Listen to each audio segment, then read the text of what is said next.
A secluded LA mansion. A 911 call.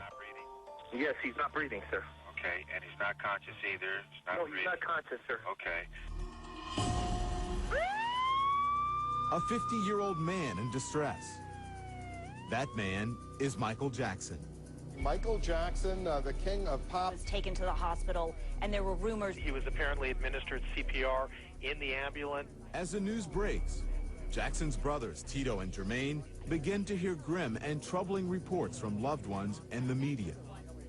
Do you remember the day where you were and the time? Oh, yeah. I'll never forget it. Yes, I was happened to be home. My middle son, Terrell, had called me on the phone and said, "Dad, is it true what they're saying on TV about Uncle Michael?" I said, "What are they saying?" They say he was rushed to the hospital and he's not breathing or something like that. I said, "What?" You guys called, CNN called my wife and said, "Do you know anything about Michael being rushed to the hospital?" And so I said no, and I called my mother immediately, and she said she's on her way to the hospital. Jermaine's mother, Catherine, confirmed his worst fears.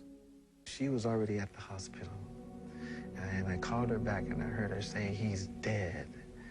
And I couldn't believe to hear my mother say her child is dead, my brother. And I got weak, very, very weak. Tito Jackson couldn't get a hold of his mother as he raced to UCLA Medical Center, but a call from his sister Janet stopped him in his tracks. I said, "Janet, is he dead?" And she said, "He's gone." And I just melted right there, and I didn't know what to do. I pulled over in this parking lot and just cried for like 15 minutes and went back home. Jermaine Jackson did make it to the hospital as the crowds and media began to swell outside. Inside, his brother Michael lay dead. They had a sheet wrapped on top of him, and I could feel his skin. It was still soft and smooth, and I just kissed his forehead so much, and I just talked to him. The memories, that's what hurt, and to know that there would never be another Jackson 5. Despite his overwhelming grief, it was Jermaine who delivered the family's official announcement that Michael was dead. And you have to go out from that hospital, and you have to tell the world.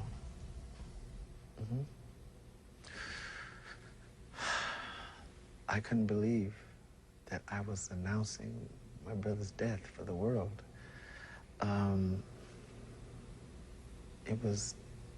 I was numb, very numb, because it was like a nightmare. My brother, the legendary king of pop, Michael Jackson, passed away on Thursday, June 25th, 2009 at 2:26 p.m.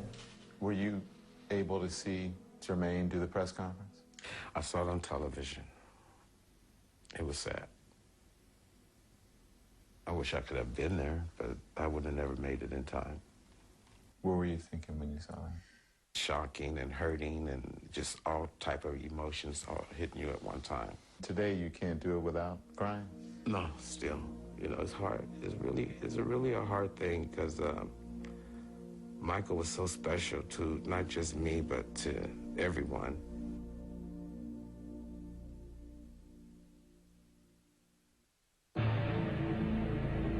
Coming up, Michael Jackson's secret world of addiction. He also had many doctors who were always willing to write new prescriptions.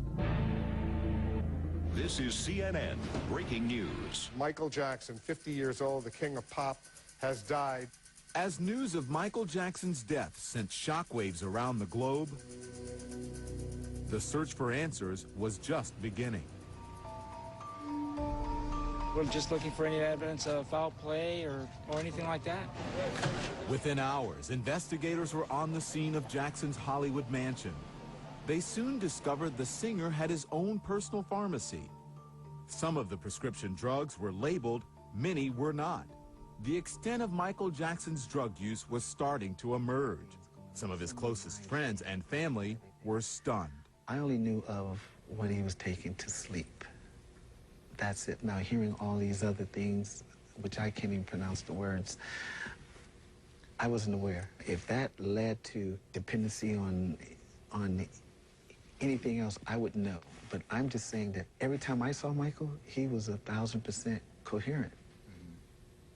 1,000%, with a smile on his face.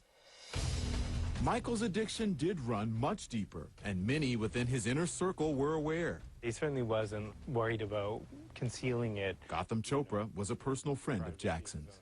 He knew endless doctors, and he knew how to manipulate certain systems. He also had many doctors who were always willing to write new prescriptions, and they just wanted to be around him, and they wanted that aura of his attention. Gautam's father, physician Deepak Chopra, says Michael once asked him to write a prescription for a narcotic. I said I wasn't going to write a prescription. And when I confronted him, he started to cry. He said, you don't understand, I'm in a lot of pain. Chopra says he feared for Jackson's health, so along with a member of Michael's family, he arranged an intervention. He was so upset, angry, burst into my temper, left the room. According to biographer Randy Taraborelli, Michael Jackson was first introduced to prescription drugs in 1984. Jackson's scalp was severely burned during the filming of this Pepsi commercial. I was at the hospital that night, and I remember the doctors saying that they were trying to give him pain medication back then, and he would not take it. And that ultimately he did take some because the pain was so great, but that was a big issue. When do you think the drug use started? I believe that a lot of it had to do with the stress of the 1993 allegations. In 1993, Michael Jackson was accused of sexually molesting a 13-year-old boy. Jackson strongly denied the allegations during a televised statement. I am particularly upset by the handling of this mass matter by the incredible, terrible mass media. But eventually settled the case for $20 million. No charges were ever filed. During that same televised statement, Jackson also admitted publicly he had a drug addiction. As you may already know, after my tour ended, I remain out of the country undergoing treatment for a dependency on pain medication. Those allegations in '93, the first set of allegations, began the ruination of Michael.